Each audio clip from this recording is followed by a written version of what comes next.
Bismillahirrahmanirrahim. Assalamualaikum warahmatullahi wabarakatuh. Waalaikumsalam warahmatullahi wabarakatuh. Alhamdulillah. Alhamdulillahil qail. Fahal yanzuruna ila as-sa'ata an ta'tiyahum bautah faqad jaa'a asyratuha fa anna lahum idza ja'atuhum dzikrahum. Allahumma shalli wa sallim ala nabiyyina Muhammadin wa ala alihi wa sahbihi ajma'in, amma ba'd. Ibu sekalian, kita masih mengkaji fikih isyratis sa'ah. Bagaimana memahami tanda-tanda akhir zaman atau tanda-tanda dekatnya kiamat. Gambaran globalnya sudah saya sampaikan pada pertemuan pertama tempoh hari. Itu gambaran globalnya. Kalau sekarang kita mengacu kepada bukunya ini. Penulisnya adalah orang Iskandaria, Mesir, atau zaman dahulu kota Alexandria, sekarang Iskandaria. Ditulis kitab ini dicetak tahun 2008, Fikih Isyratis Sa'ah. Penulisnya namanya Muhammad bin Ahmad Ismail Al-Muqaddam. Beliau memulainya dengan sebuah hadis an Abi Qatadah, dari sahabat Abi Qatadah radhiyallahu ta'ala anhu. Dia mengatakan, sami'tu Rasulullah sallallahu alaihi wasallam yaqul, aku mendengar Rasulullah sallallahu alaihi wasallam bersabda, iyyakum wa kathratal hadithi anni. Jauhilah oleh kalian banyak membicarakan hadis-hadis dariku. Man qala alayya, siapa yang memang mengucapkan sesuatu yang aku ucapkan atau menyampaikan hadisku, fala yaqulanna illa haqqan aw sidqan. Janganlah mengucapkan kecuali benar dan jujur. Benar dan jujur. Faman qala alayya ma lam aqul, siapa yang mengucapkan, menisbatkan kepadaku tapi bukan ucapanku, falyatabawwa maq'adahu minan nar, maka hendaknya dia mempersiapkan tempat duduknya di neraka. Ibu sekalian, kira-kira Anda tahu enggak kenapa penulis kitab ini kok menyampaikan hal semacam itu? Jadi pembuka kitab Isyratis Sa'ah itu kok disampaikan, jangan terlalu banyak berbicara tentang ucapanku, kata Rasulullah. Tapi yang mau membicarakan ucapanku, hendaknya dia mengucapkan yang jujur, yang benar. Sebab siapa yang menisbatkan ucapan kepadaku ternyata bukan dariku, silakan dia mempersiapkan dirinya duduk di neraka. Saya tanya sekarang, berbohong atas nama Pak RT salah bukan? Berbohong atas nama Pak Camat? Berbohong atas nama Presiden? Nah, saya ini atas nama Rasulullah. Sumber lah, ngono lho Bu maksudnya. Imami ngono maksudnya. Jadi jangan sekali-kali Anda membicarakan nisbatnya dengan Rasulullah padahal itu bukan Rasulullah yang ngomong. Lah, terkait pembicaraan fikih isyratis sa'ah itu, hampir separuh buku ini 400 halaman itu membicarakan hal itu gitu. Begitu banyaknya kepalsuan yang dinisbatkan kepada Rasulullah, dikasih justifikasi untuk menegaskan, loh, tuh kan, benar kan? Ini kiamat saja teko gitu maksudnya. Maksudnya penulis kita. Yang berikutnya, pasal yang pertama, bab yang pertama, fi tahdhirin min ta'allumil kadhib wal wali'il gharaib, ancaman mengajarkan kebohongan dan gemar kepada sesuatu yang gharaib itu asing gitu. Jadi sing aneh-aneh itu sampai itu. Apa bahasa Indonesianya? Bahasanya orang Jawa itu mantek-mantek omongan, tapi itu sesuatu yang nggak ada kenyataannya. Dibuka oleh firman Allah Ta'ala di bab ini, faman awlamu mimman iftara 'ala Allahil kadhiba liyudillan nasa bighairi ilm. Siapakah orang yang lebih zalim daripada orang-orang yang membuat-buat kebohongan atas nama Allah untuk menyesatkan manusia tanpa pengetahuan. Halaman 9. Innallaha la yahdil qaumadh dhalimin. Allah tidak memberikan petunjuk kepada orang yang zalim. Ibu sekalian, tentang fikih isyarati sa'ah ini, tanda-tanda akhir zaman ini, yang menisbatkan kepada Allah padahal itu tidak berasal dari Allah, itu juga banyak. Untuk supaya manusia itu disesatkan sama dia. Jadi misalnya pada tataran tertentu itu saya kasih informasi, mungkin ibu nolak. Kira-kira yang sudah pernah ke Turki, Konstantinopel itu yang seperti yang disabdakan Rasulullah SAW itu sudah dibuka oleh umat Islam, ditaklukkan umat Islam, sudah atau belum? Jawabannya sudah ada sih. Tapi berdasarkan fikih isyarati sa'ah nanti itu belum. Sehingga kenapa kok ada pergantian nama dari Konstantinopel menuju Istanbul itu sengaja. Karena itu adalah sebuah kedustaan yang diciptakan dan itu berlaku berabad-abad. Sampai kuno itu. Nah, kan penerimanya berat bagi Anda. Padahal Konstantinia itu baru nanti akan dibuka berdasarkan hadis itu adalah ketika setelah nuzul Isa. Setelah turunnya Nabi Isa alaihissalam. Terus ya Rob. Nah ini betapa beratnya hal itu untuk dikaji. Jangan ke situ dulu. Wa Abdullah wa Abi Musa, dari sahabat Abdullah bin Mas'ud dan sahabat Abi Musa al-Asy'ari. Hadis pertama di halaman 9. Halaman 9 yang ada PDF-nya. Qala, keduanya mengatakan qala Rasulullah sallallahu alaihi wasallam. Rasulullah bersabda, "Inna baina yadayi sa'ah." Sesungguhnya menjelang terjadinya kiamat, la'ayyaman, betul-betul banyak hari, yang zilu fiyal jahl, yang kebodohan itu merajalela. Kebodohan itu merajalela.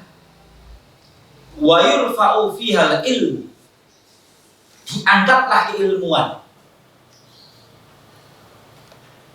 Jadi terminologi ilmu itu dalam hadis ini dengan yang kita pelajari itu beda, bisa. Ini Bu, Islam itu punya ciri khas tersendiri untuk menjelaskan ilmu itu apa sih? Oh, ilmu itu adalah pengetahuan yang membuat orang itu semakin takut kepada Allah. Dalile surat Fatir, innama yakhsyallaha min ibadihil ulama. Sesungguhnya hanyalah yang memiliki rasa takut kepada Allah di antara hamba-hambanya adalah orang yang berilmu. Nah sekarang itu Brawijaya saulanmu sudah wong sewu. Gila jarene mau berilmu kabeh. Belum kamus yang lain. Tapi apakah dari 1000 sarjana itu tadi itu memiliki rasa takut kepada Allah atau semakin menentang Allah? Tambah kenal Allah atau tambah tidak mengenal Allah ilmunya? Nah, ya yang dimaksud itu. Jadi semakin tercerabut keilmuan yang membuat seseorang itu memiliki rasa takut kepada Allah. Maksudnya itu begini. Wa yakthuru fiha al-harju, dan banyak terjadi pembunuhan. Al-harju, tahu al-harju? Tadi ini Bu, al-harju kok coba bayangno wong Madura jarok aja kedidi. Jangan membayangkan itu. Korban meninggal selama Rasulullah berperang 13 tahun ya, mulai tahun kedua Hijriah sampai 11 Hijriah, berarti 9 tahun. Dari kedua belah pihak itu kalau jumlah 390 sekian orang. Saking hebatnya Rasulullah berperang itu meminimalkan korban jiwa. Tapi perang dunia pertama itu korbannya itu sekitar sekian puluh juta orang. Perang dunia kedua itu 60 juta orang. Belum invasi Amerika ke Irak, bayi itu 500.000 orang meninggal. Belum invasi Amerika ke Afgan, sehingga pernah bisa dibuktikan salah itu. Oke? Jarene wong Kristen Lumajang yang tinggal di Kandahar sama Kabul. Ada orang Kristen namanya Agustinus Sopo itu menjadi wartawan di Afghanistan. Tulis buku autobiografi, novel, tebelnya segini. Al-Quran itu tebel lah. Di halaman sampulnya itu dikasih peribahasa atau omongannya orang Afgan. Ini Bu, omongan ini. Di sini semua barang itu mahal, kecuali satu yang murah. Apa? Nyawa. Jadi yang murah itu nyawa nih menungso. Ya iki wis mari kabeh bisa Bu. Al-harju itu pembunuhan. Ya wis membayangno tingkat kecil-kecil itu. Al-harju. Yang berikutnya, wa ana nasil. Masih halaman 9. Radhiyallahu anhu qala Rasulullah sallallahu alaihi wasallam. Min asyraqis saah, di antara ciri-ciri dekatnya kiamat, ayaqilal ilmu, sedikitnya ilmu. Wa yadharul jahl, dan meratanya kebodohan. Meratanya kebodohan. Atau yadharu, Anda tahu zuhur? Semakin dinampakkannya kebodohan. Angel ngomong ini. Saya pakai paling simpel ya Bu ya, paling simpel. Ini bahasa ini Pak Azim Muzadi tak sih. Kira-kira standar yang digunakan untuk menjadi anggota DPR MPR itu kepintaran, kecerdasan, prestasi akademik, atau ketenaran? Aku takkan beda. Sederhana loh. Iki kira-kira apa? Oke?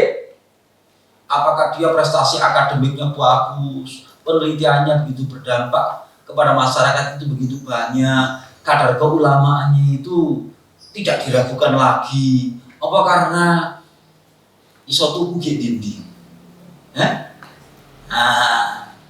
Kira-kira kebijakan yang muncul dari orang semacam itu kayak apa? Ya, sudah itu tuh tentu. Wa an Malik qala. Halaman ke-10 ya Bu. Nunggu dewi. Akhbarani rajulun annahu dakhala ala Rabi'ah fa wajadahu yabki. Imam Malik itu cerita, ana wong itu mlebu nang Imam Rabi'ah. Tahu Rabi'ah itu sapa? Rabi'ah lanang kok itu. Lek Rabi'ah wong duren kowe itu. Lek wong Arab itu lanang. Ya. Ini jenenge Imam Rabi'ah Ar-Ra'i. Salah satu dari 7 fuqaha Madinah itu namanya Imam Rabi'ah. Jadi Imam Malik waktu cilik itu ambil ibu ini gede di Seneni. Lek berangkatlah kepada Syekh Rabi'ah, belajarlah tata keramanya sebelum ilmunya. Nah, ini Imam Rabi'ah.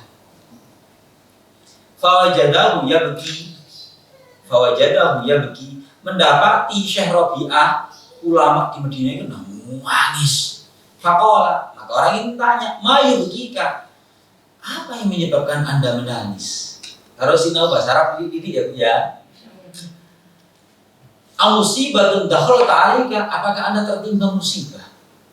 Warta'ali bukai, sehingga beliau ternyata tambah nangis. Faqala lah butuh. Walakin ustuftiya man la ilma lahu. Saiki itu banyak orang menjawab pertanyaan agama tapi dia tidak layak. Guru punya keilmuan yang sanggup untuk menjawab pertanyaan agama tapi dia wani-wani jawab. Gitu loh. Telah berfatwa orang yang tidak berilmu, maksudnya gitu. Wa dhahara fil Islami amrun azim, dan sudah ada kejadian besar yang menjadi musibah dunia Islam. Faqala Rabi'ah, Imam Rabi'ah kemudian bilang begini, walabatu man yufti habuna ahaqqu bil habzi min as-surra. Sungguh orang yang berfatwa di situ dan di situ itu lebih layak untuk dipenjara daripada pencuri. Faham Anda kalimat ini? Seseorang yang tidak punya kapasitas menjawab pertanyaan agama, kadar kerusakannya yang ditimbulkan itu lebih besar dampaknya daripada maling. Gitu loh maksudnya. Iki pada zaman tabi'ut tabi'in, pada zaman Imam Asy-Syafi'i itu sedek pelai gerubuk. Itu seperti itu ngomong. Nah, pada zaman kita ini kayak apa? Itu loh Bu ya. Kalimat yang berikutnya ini sing rodok nohok banget. Wa qala al-Qasim bin Muhammad. Qasim bin Muhammad itu tabi'in. Insyaallah tabi'in. Wa alla ya'isha rajulu jahila. Sungguh seseorang yang hidup dalam kebodohan khairun min an yaqula 'ala Allahi ma la ya'lam. Itu lebih baik daripada dia mengucapkan sesuatu atas nama Allah yang tidak dia ketahui. Apa Bu? Itu bang lu, bohong atas nama RT, atas nama Pak Camat, atas nama wali kota. Itu wis kesalahan tingkat RT, tingkat kecamatan, tingkat kota. Lalu saya ini berbohong atas nama Rasulullah. Sing diagali sak piro iki. Begitu. Ini semuanya berbicara tentang hal itu. Berbicara tentang hal itu. Supaya manusia itu menyikapi tanda-tanda akhir zaman itu tidak kemeruh dulu maksudnya. Kemeruh. Ya, saya langsung ke bab berikutnya ya. Itu semuanya nukilan-nukilan seperti itu sudah. Intinya seperti itu. Betapa merebaknya kebodohan. Al-Faslul Tsani. Bab yang kedua. Manil mujtahidul ladzi yujaru ala ijtihadihi wa in akhta'a. Siapakah mujtahid? Orang yang berijtihad yang diberi pahala atas ijtihadnya meskipun dia salah.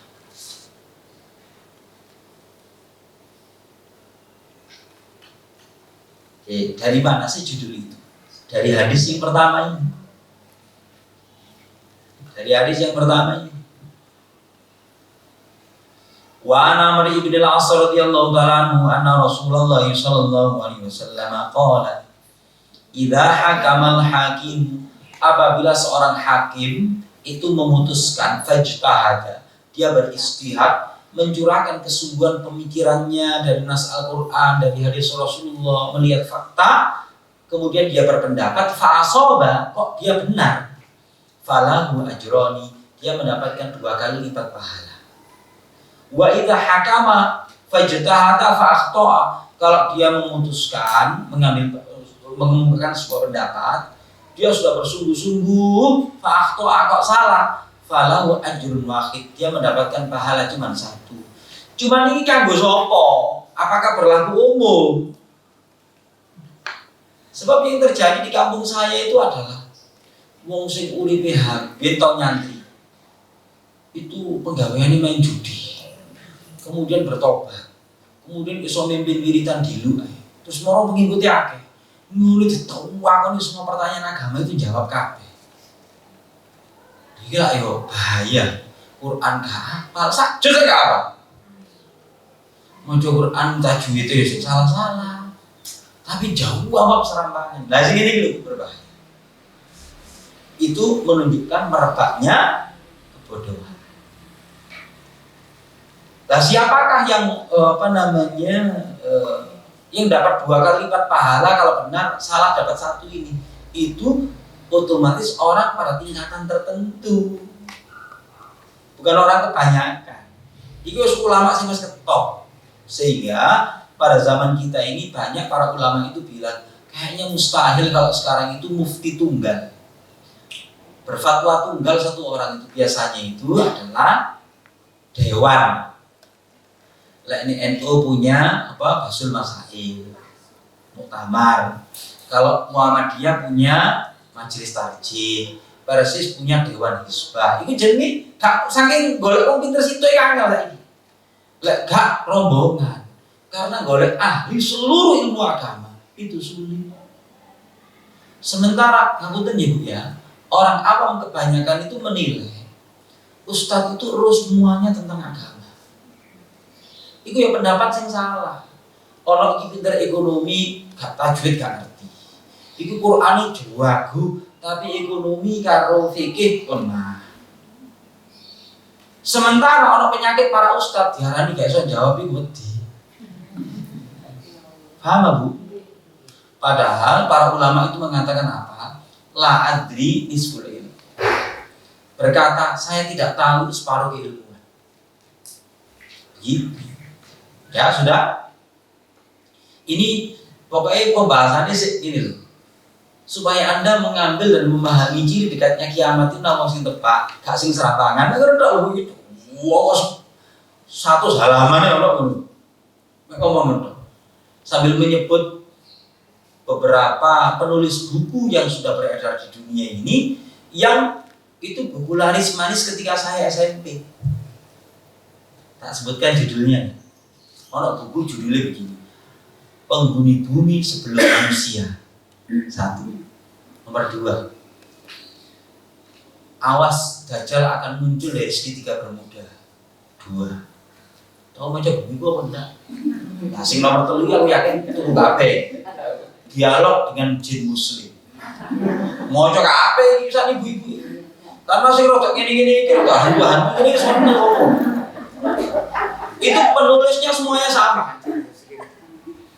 Penulisnya semuanya sama. Gak saya sebutkan namanya ya. Iku yang dibahas ini. Dia itu bukan ulama tapi wartawan. Tapi karena jenenge Arab, dipikir ambek ngomong Indonesia ulama. Paham ya Bu ya? Wah, aku mau coba buku waktu SMP SMA aku tak khatamno kabeh Bu. Gitu. Sing dialog dengan jin muslim saya yakin Anda baca semuanya. Hah? Baru dengar. Oh, baru dengar. Kalau saya waktu SMP bisa. Itu hampir di perpustakaan semua orang itu ada waktu itu. Oke.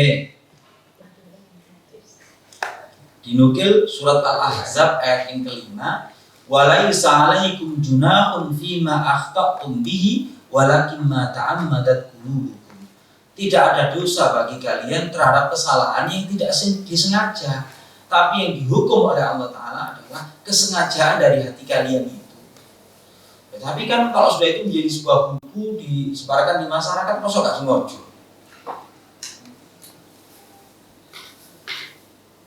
Maka halaman ke-14 itu silakan tengok. Orang yang tahu dirinya salah, kemudian dia membawa kesalahan itu terus-menerus, maka orang itu akan memikul dosanya sendiri dan dosanya orang-orang yang dia sesatkan itu. Surat An-Nahl 25. Wa qala Rasulullah sallallahu alaihi wasallam, ya Allah na'udzubillah min dzalik. Hadis ini paling sering saya baca. Nomor 14, halaman 14 yang dicetak tebal. Innallaha la yaqbidul ilma intiza'an. Sesungguhnya Allah Ta'ala tidak mencabut ilmu itu sekali cabut begitu saja. Yantazi'uhu minal ibad, cabut dari seorang hamba. Walakin yaqbidul ilma biqabdil ulama. Allah mencabut ilmu yang mendatangkan rasa takut kepada Allah itu dengan mewafatkan ulama. Hatta idalam yabqa aliman, sehingga apabila tidak tersisa orang yang berilmu yang memiliki rasa takut kepada Allah dan mengamalkan ilmunya, ittakhadhanna su'asan juhal. Manusia akan mengangkat pemimpin-pemimpin yang bodoh. Fasu'ilu, ketika mereka ditanya, fa'aftau bi ghairi ilmin, mereka berfatwa tanpa landasan keilmuan, fadallu wa adallu. Mereka sesat dan menyesatkan. Mereka sesat dan menyesatkan. Itu rawal Bukhari. Rawal Bukhari Muslim.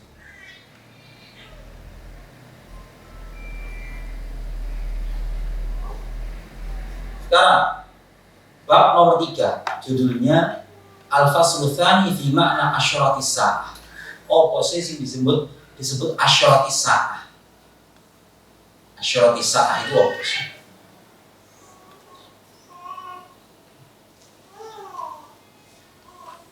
Saya pernah mengulang-ulang di 2 kali pertemuan ini surat Muhammad ayat ke-18.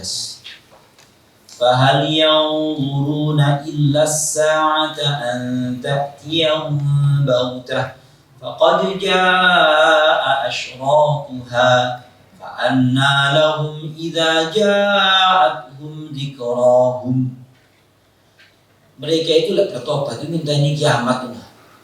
Yang datangnya itu tiba-tiba. Padahal telah datang muqaddimahnya. Asyrat awailu ay alamatu. Yang dimaksud dengan al-asyrat itu adalah al-alamah. Alamah tanda-tandanya atau awailu muqaddimahnya. Muqaddimah.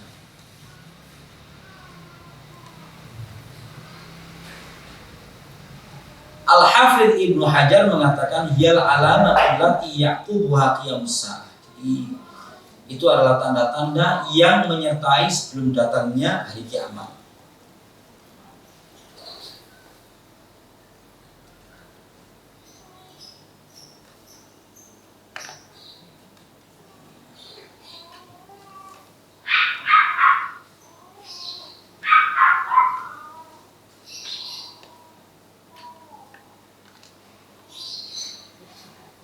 Itu banyak disebutkan beberapa contoh ciri hari kiamat, halaman 19 itu.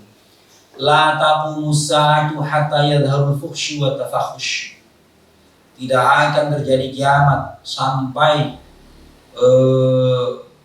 orang itu terang-terangan berbuat kekejian. Dan mereka terang-terangan, maksudnya berzinahan. Contohnya kayak ada kiamat suro, ada kiamat kubro, ada tanda kubro, ada tanda suro. Itu tidak kita bicarakan, langsung ke bab berikutnya. Sudah saya bicarakan pada pertemuan yang lalu. Nah, fasul rabi, pasal yang keempat, judulnya itu begini. Thamaratul imani bi asyratis sa'ah. Apa sih manfaat atau thamarat itu buah? Thamarah itu buah, thamar itu buah.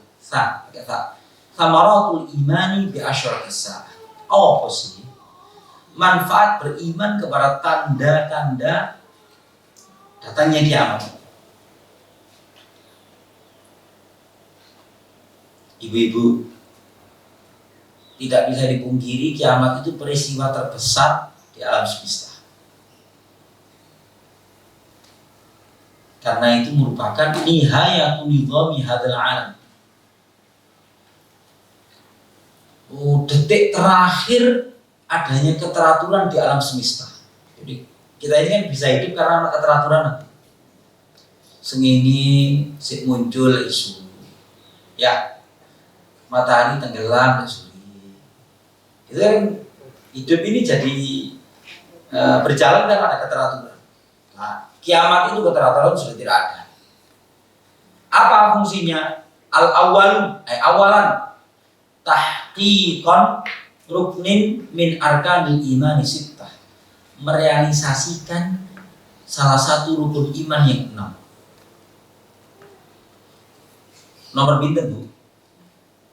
Rukun iman beriman kepada hari akhir itu loh. Nomor 5 atau 6? 6 atau 5? Bingung gitu. 5. Alhamdulillah nomor 5, Bu. Nomor 6 kodok. Ya. Jadi merealisasikan rukun iman. Jadi bagian dari beriman kepada Allah. Beriman kepada Allah, ya beriman kepada hari akhirat, ya beriman kepada yang gaib. Masuk semuanya. Yang kedua,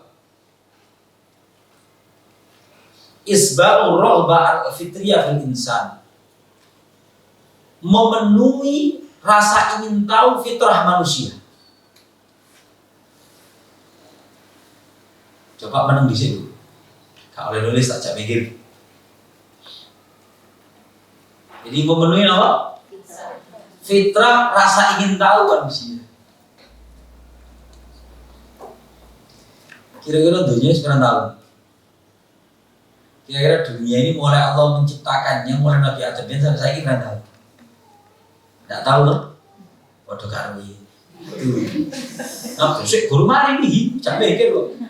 Menurut nomor 2, selama periode Allah menciptakan manusia awal sampai akhir ini ada orang baik, ada orang tidak baik. Ya. Selama Anda mengamati selama hidup ini, pernah nggak ketemu sama orang wapi? Tapi sampai pada detik-detik kematiannya itu dia belum mendapatkan balasan perbuatan baiknya. Mana enggak? Sama jadat ini. Terus ono wong beditete welek. Misuan, kano buyune, ngakali tonggone, ngakali maratuwane, ngakali kancane. Tukaran karo iki, soe. Tapi awake suwehat. Gak tau loro. Ya. Terus mari ngono dek ndelok bal-balan matine penak. Kaget, gol. Cek penake mati. Lek ditilik dari matinya iso husnul khotimah iki kira-kira apa. Ya. Nah, iki lek ana wong takon ngene. Gak iki amati sido ndak. Wis suwe dinteni mulai zaman Nabi Muhammad iki. Kira-kira sido ndak ya mati. Utawa cocok kiamat gak tahu kok gimana. Lagi mas kita tahajud, balasan. Ngapa gini nganti kalir nih, poso-poso barang. Ya kan? Iki lek misalnya no revisi 2022 no wahyu paling akhir kiamat gak situ ya no. Ya no bos. Maksud saya agar senantiasa ada orang itu berpikir dan terhantar kepada kejernihan berpikir. Salah satunya adalah pujangga Jerman namanya Immanuel Kant. Jenenge Pak Immanuel Kant. Dia itu ngomong ini, mustahil dunia ini tidak dilanjutkan dengan kehidupan berikutnya, itu mustahil. Saya banyak mendapati dalam hidup dan dalam sejarah kehidupan manusia itu wong apik itu belum mendapatkan balasan kebaikan. Pun juga orang yang zalim mudah menumpahkan darah belum mendapatkan balasannya. Kalau tidak ada sebuah kehidupan di mana orang mendapatkan balasan dari apa yang dia lakukan, mana keadilan? Iya. Kasus Hambalang belum selesai. Super Sembari belum jelas. Iya. Iki lek gak kiamat, wah, dus. Ler mulai menit aja. Ya. Oke Bu ya. Isbaghur rahbah fitriyah, memenuhi kebutuhan fitrah manusia. Takon terus manusia. Nomor 3, annal ikhbar anil ghuyubil mustaqbala bi'tibari ma fiha min kharqin lil ada min ahammi dalail nubuwah. Sesuatu fenomena yang aneh yang muncul di dalam kehidupan manusia, bahasa mudahnya anomali kehidupan mulai zaman Nabi Muhammad sampai sekarang, itu salah satu di antara yang dinubuahkan oleh Rasulullah SAW.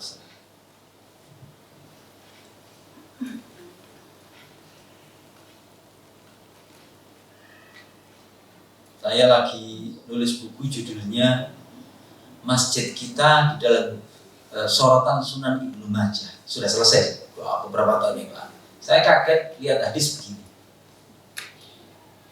La taqumus sa'atu hatta yatabahanna subil masajid. Tidak akan terjadi kiamat sampai manusia itu saling membangga-banggakan masjid. Para pensyarah hadis punya pendapat 2. Yang pertama itu adalah memang berbangga-bangga soal bangunan fisiknya, itu satu. Yang kedua, mereka berbicara di dalam masjid itu bukan keagungan Allah, tapi keagungan benda-benda. Itu maknanya 2. Kira-kira terjadi apa? Pulang dari masjid tadi saya jalan kaki sama teman-teman, ono arsitek tak omongin ini. Pak, ini fenomena apa? karena ada nanbor di pinggir jalan itu minta sumbangan untuk masjid. Sambil jalan saya nuntut sepeda pancal, saya ngomong gini, "Gayo fenomena apa? Wong Islam ini masjid sing gak apa-apa, nu diopo-opo, dipreteli, dibenakno. Kurang penggawean, duwe kakean wong Islam." Dan itu tidak di desa, tidak di kota. Oh, di kota itu lho nemen-nemen penyakit. Gak di penggawean tak miri. Bingung gawe program. Jadi akhirnya dadi tak ngedadel-dadel. Gitu, Pak. Kamu mau direkam. Sing protes gak mau. Saya barusan makan di pelosok pedesaan sama keluarga, makan segompong. Nah, sepekan setelah itu saya lewat situ dulu. Kita barusan memuji masjid kok wapi teman, keramiknya wapi di pelosok pedesaan. Mari kita peradeli ini. Astagfirullahaladzim. Olah opo masjid gak apa-apa itu. Ini sudah terjadi atau tidak? Iki ana sing unik meneh. Lha unik meneh. La taqumus sa'atu hatta yatadafa'an nasu bil iman. Tidak akan terjadi kiamat sampai ada fenomena orang suruh-suruhan pengen dadi imam. Saya ketika membaca hadis kok kaget. Oh, ono kabeh. Bu, di masjid itu, Bu. Masjid yang belum ada petugas imamnya atau imamnya yang ada itu berhalangan, itu suruh-suruhan sampai aja. Oh, cocok. Aku tas obat cocok.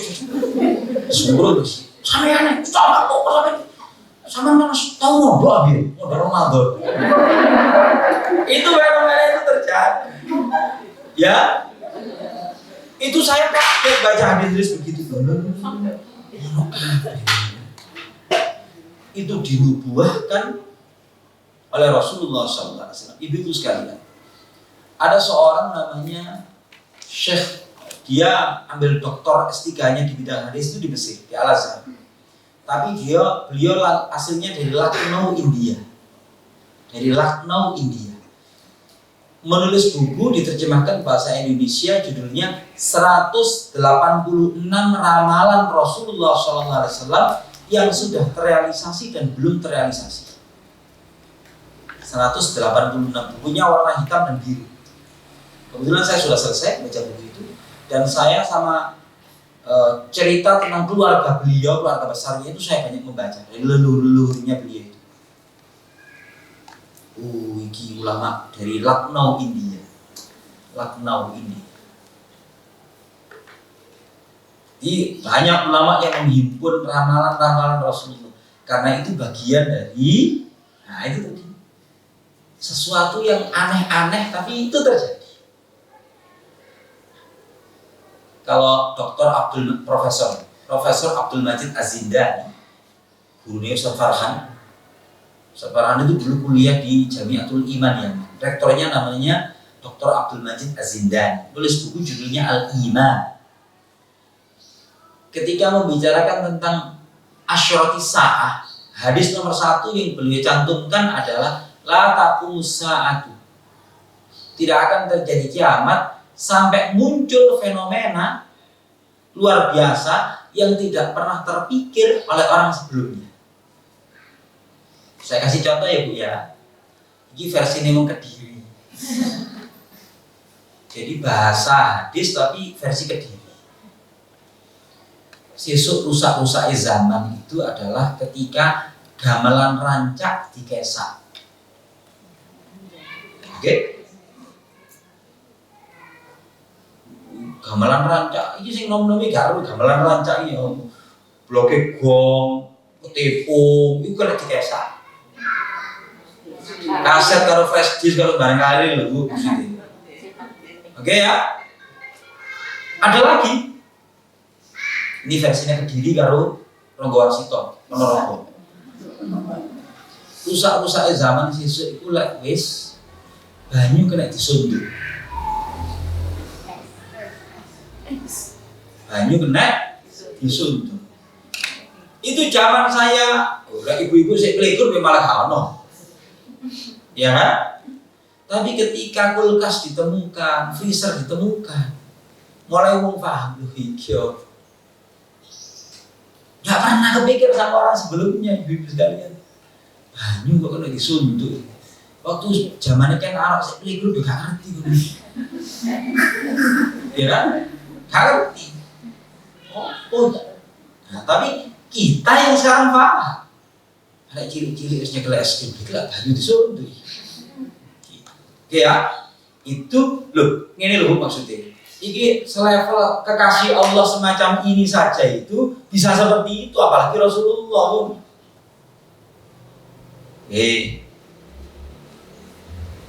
Yang nomor 4, apakah ada Robi'an halaman ke apa ini 26. Robi'an ta'allumul kaifiyatis sahihah allati dallaha 'alaiha Rasulullah SAW kaina ta'allamu biya ma'abatil ahdath al-muqbilah. Bagaimana kita bisa menentukan langkah menyikapi tanda-tanda akhir zaman itu dengan tepat.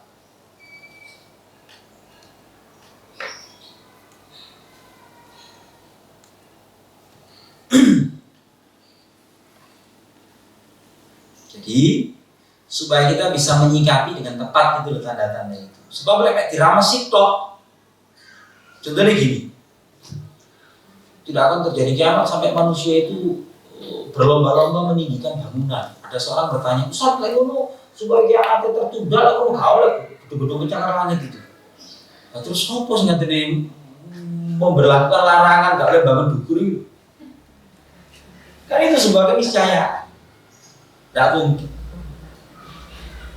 Nah, di sini dikatakan begini, Bu. Dalam sebuah hadis, "Idnada munadin Rasulullah sallallahu alaihi wasallam as-salatul jami'ah fajtama'ana ila Rasulillah sallallahu alaihi wasallam." Nabi memerintahkan pemanggil beliau, tukang adzan itu untuk mengumandangkan adzan, terus as-salatul jami'ah, orang-orang berkumpul.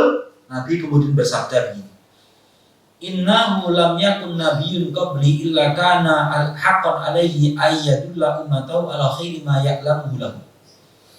Tidak ada seorang pun nabi sebelumku yang diutus kecuali wajib bagi dia untuk menjelaskan kepada umatnya kebaikan-kebaikan yang mereka sudah ketahui untuk diajarkan kepada umatnya.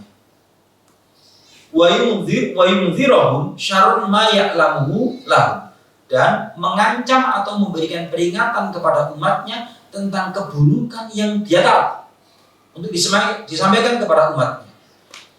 Wa inna ummatakum hadhihi ju'ila afiyatuha fi awwaliha, dan sesungguhnya umat kalian ini dijadikan yang paling baik adalah yang paling awal. Wa sayusibu akhiruha balaun, kelak si bagian-bagian akhir umat ini itu akan mendapatkan kesengsaraan yang luar biasa. Wa umurun tunkiruna, dan hal-hal yang banyak kalian ingkari. Kok gini sih. Wa yajibu fitnah, akan datang kekacauan. Fitnah itu kekacauan, teror. Yufarriqu ba'duha ba'du, yang mencerai-beraikan sebagian kalian sebagian yang lain. Ibu-ibu, ojo delok Indonesia, delok Suriah, delok Lebanon, delok apa? Delok Rohingya. Itu mereka itu ketelarak stateless, tidak punya negara, dan jumlahnya berjuta-juta, Muslim kafir. Lalu Indonesia ini lumayan keadaan. Nah, naudzubillah mendapatkan hal yang tidak baik. Ada yang pernah jalan-jalan ke Thailand? Ada yang pernah? Di Thailand itu, Bu, ya Allah, orang Islam itu. Dari rumahnya Bu Lutfi, nang pojok pertolon itu ada brigade polisi. Dari situ ke gerbang itu brigade polisi. Setiap wilayah umat Islam itu 100 meter pos penjagaan polisi. Dan itu pakai laras panjang semua. Jadi kehidupan itu mencekam, gak enak. Di Indonesia. Anda kemana-mana. Di Thailand gawe. Ya Allah. Dulu. Bahkan saya waktu berkunjung itu ternyata saya dipantau sama teman-teman. Padahal itu alami gue sarung, tasbih, duit ini.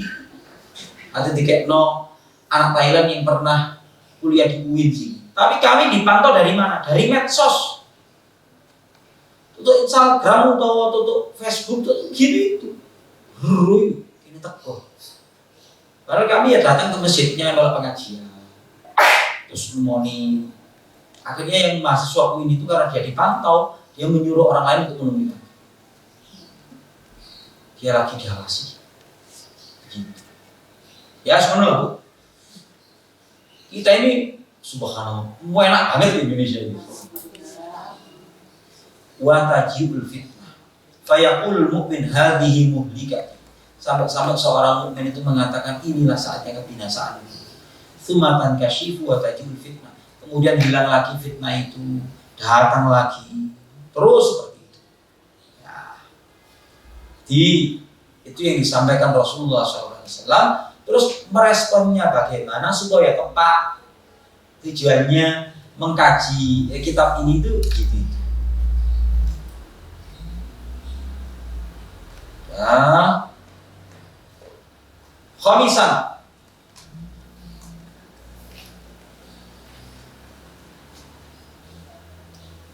Halaman 30. Fataha babul amal wal istibsyar bi husnil aqibah di ahli iman. Membuka munculnya optimisme bahwa kesudahan baik itu adalah bagi pemilik iman. Ibu-ibu, sutradara kehidupan itu so. Kira-kira sing dimenangno iku lakone apa bajingane sutradara. Itu kalau film kan begitu. Lakone apa mungsune? Lakone sing dimenang. Ini yang bakal dimenangkan adalah umat Islam. Kalau bahasanya para ulama yang optimis itu adalah surat halaman terakhir surat Al-Anbiya sama ayat ke-55 surat An-Nur. Terakhir sadisan itu qad tamurru bil muslimina waqa'i fi muqbilil ayyam tahtaju ila bayanil hukmi syar'i fiha walau turikal muslimuna ila ijtihadin fa innahum qad yakhtalifuna rubama. Begitu banyak kejadian-kejadian sejarah yang dialami oleh umat Islam yang itu menuntut penjelasan syar'i. Bagaimana kita belajar kehancuran di Andalusia? Bagaimana kita belajar kehancuran di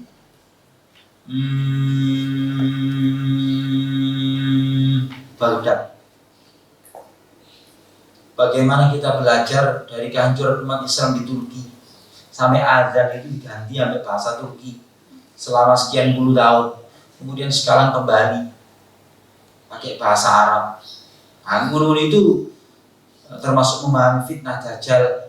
Dia 40 hari itu rasanya seperti sekian, dia 40 hari setahunnya seperti sehari yang pertama itu seperti setahun, sehari kedua itu seperti sebulan, seterusnya itu penjelasannya kayak apa itu nanti.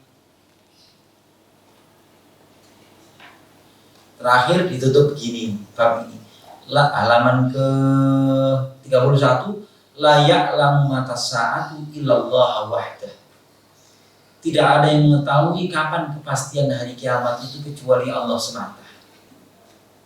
Kecuali Allah semata.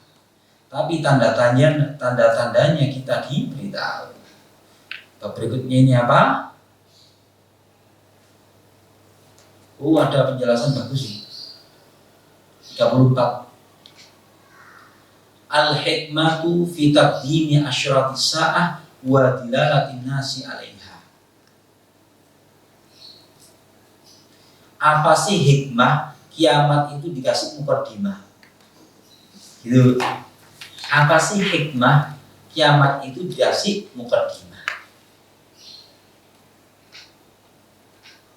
Kata Imam Ibnu Hajar, penulis Fathul Bari, dia mengatakan iqadul ghafilin untuk membuat terjaga orang-orang yang lalai. Ibu-ibu, kalau Anda itu pergaulannya cuma masjid, pengajian, mungkin ini kesimpulannya. Oh ya, kabeh wong sing eling mati karo eling akhirat. Oh ya, gitu kan ya. Tapi coba dolen nang mall, dolen ambek masyarakat iki sore-sore jak selalu. Itu kepikiran kiamat ya, Kak. Itu sing penggaweane dugem.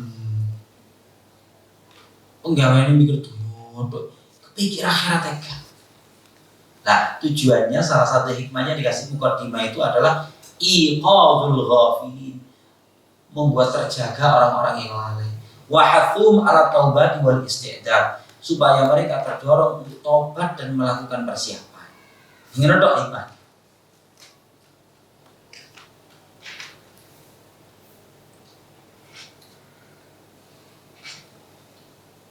Nah, halaman ke-37 Faslul Khamis, itu pertemuan berikutnya, yaitu su'u fahmil awam la yuwassibu inkari nusus wa ta'wilah. Buruknya pemahaman orang kebanyakan serta banyaknya pengingkaran kepada nas yang sifatnya pasti, itu insyaallah pada pertemuan yang berikutnya saja. Cukup, Bu?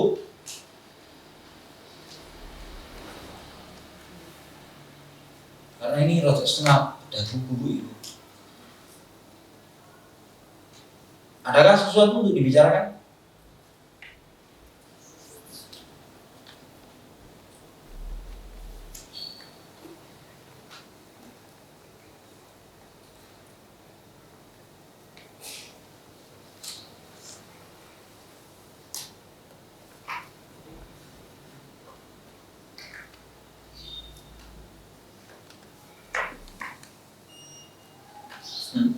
Iya, hasilnya hasilnya mengkaji begini kadang-kadang ketakutan. Hasilnya itu gitu. Duh.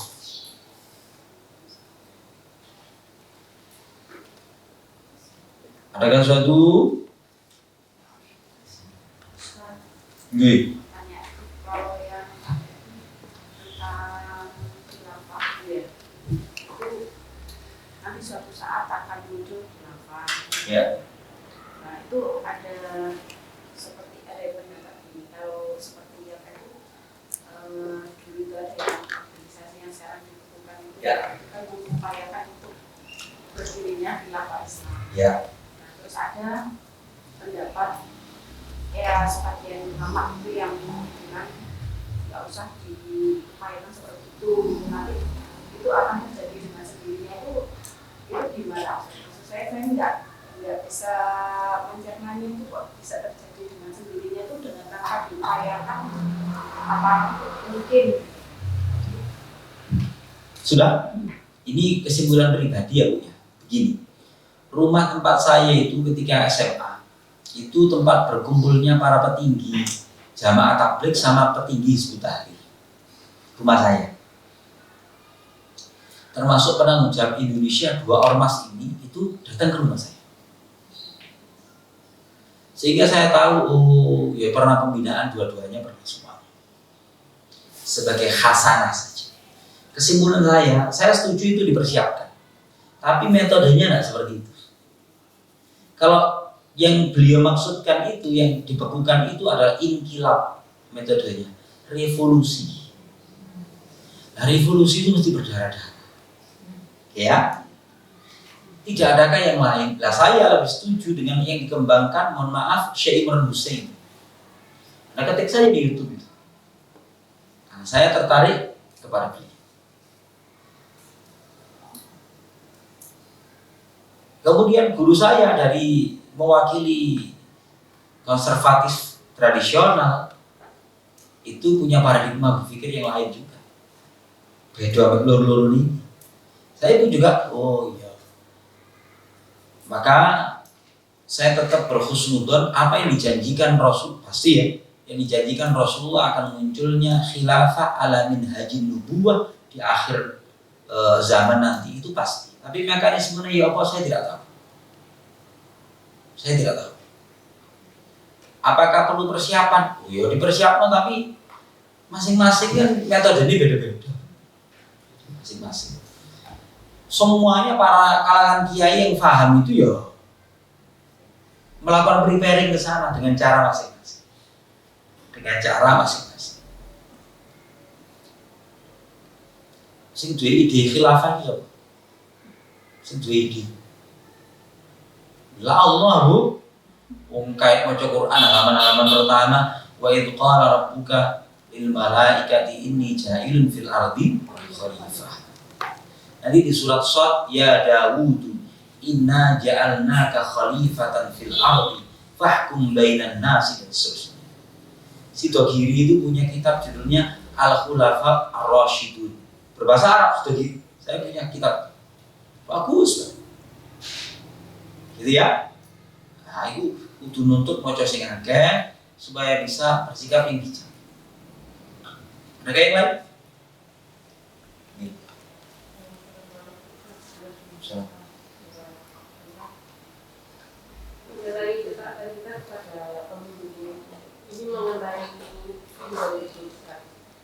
Mengenai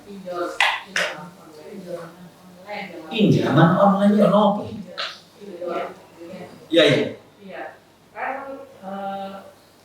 Intinya itu ketaatan kita kepada pemimpin itu disalahkaprahkan.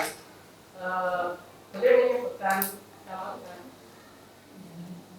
Pinjaman online. Terus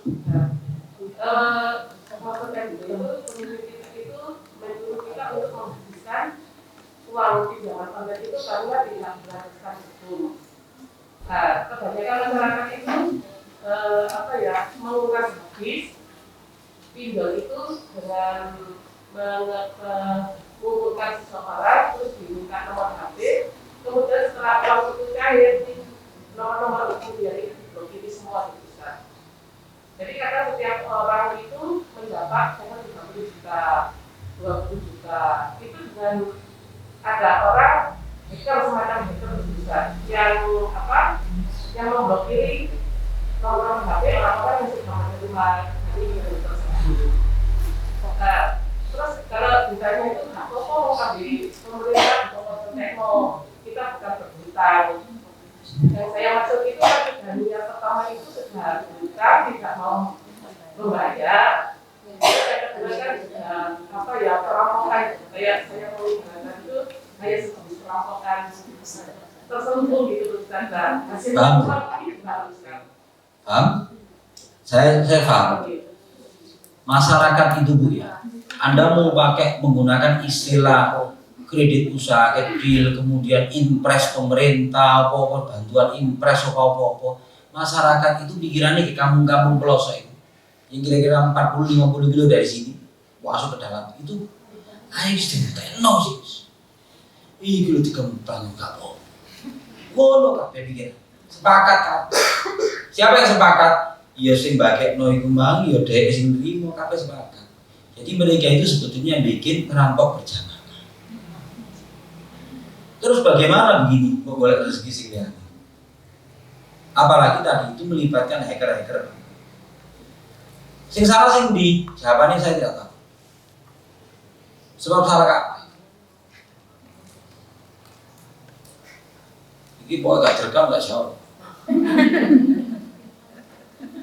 Salah apa kok? Salah kan?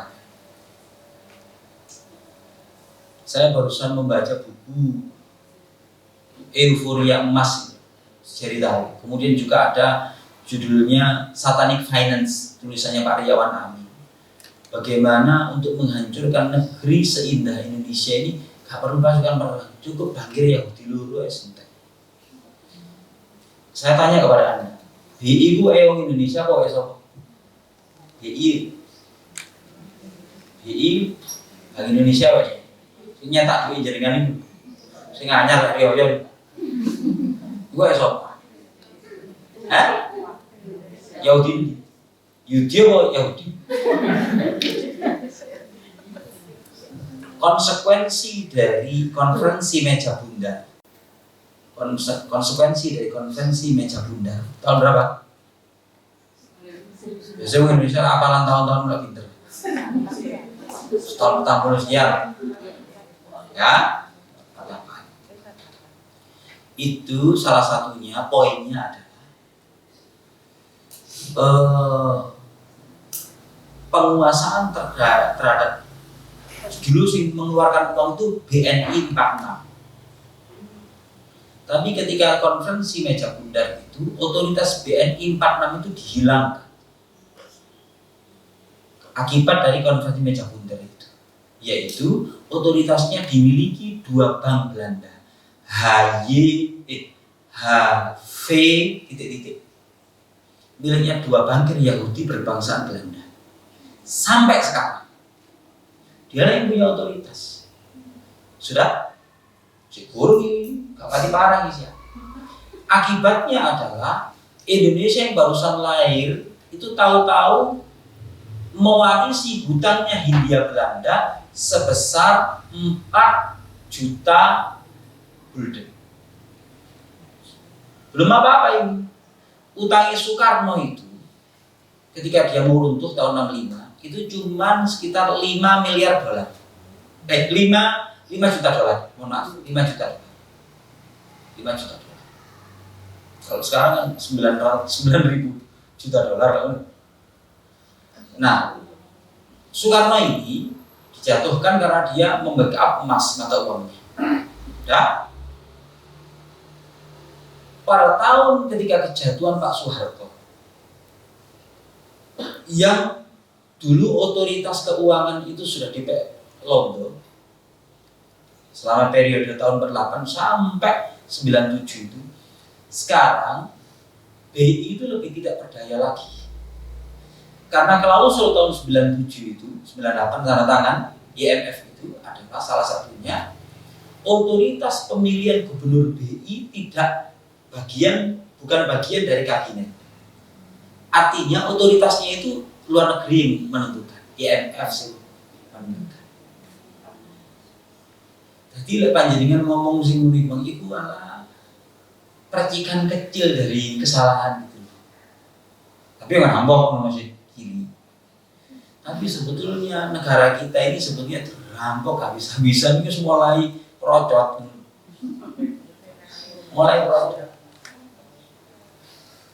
Dan Anda juga jangan salah, Turki itu juga BI Turki, ini miliknya negara lain. Saya kewajiban juga, ini. Jadi yang punya otoritas menyetak uang itu bukan negara itu sendiri. Suatu saat misalnya, duit 10.000 dijajak 10, duit 1.000 dijajak 1, kayak zaman biar. Mau apa? Ya. Jadi kesalahannya diruntut itu akeh, tapi yaitu bagian dari fitnah Dajjal. Menurut itu bagian dari fitnah Dajjal. Terus menyikapi ini ya apa? Nah itu tuh pelan-pelan. Engko lek aku mancing sing polemik, iki gak cocok karo iki cocok karo iki. Kan tapi kita kok usah iki nggo. Itu kok ora usah iki. Lho wong Islam dijamu ku yo. Wah ngene, ram. Itu ya Bu ya. Gitu, wes sudah gitu aja. Yang penting ini nanti global dhisik. Karena luwe lah angel-angel. Kita tutup dengan doa. Bismillahirrahmanirrahim. Allahumma shalli wa sallim ala nabiyyina Muhammadin walhamdulillahirabbil alamin. Rabbana zalamna anfusana wa illam taghfir lana wa tarhamna lanakunanna minal khasirin. Allahumma anfa'na bima 'allamtana wa 'allimna ma yanfa'una wa zidna ilma. Allahumma inna nas'aluka min khairi ma sa'alaka minhu 'abduka wa nabiyyuka Muhammadun sallallahu alaihi wasallam wa na'udzu bika min syarri ma sta'adzaka minhu 'abduka wa nabiyyuka Muhammadun sallallahu alaihi wasallam. Allahumma inna nas'aluka 'aishan haniyah wa mitatan sariyah wa maradan ghairu mukhzi wa fadih. Allahumma kfina bihalalika an haramik wa aghnina bi fadlika amman siwak ya hayyu ya qayyum. Rabbana atina min ladunka rahmatan wa hayyi' lana min amrina rashada. Rabbana atina fid dunya hasanah wa fil akhirati hasanah wa qina adzabannar. Wa sallallahu ala khairi khalqihi Muhammadin sallallahu alaihi wasallam. Subhana rabbika rabbil izzati amma yasifun wa salamun alal mursalin walhamdulillahi rabbil alamin. Wal afu minkum. Wassalamu alaikum warahmatullahi wabarakatuh.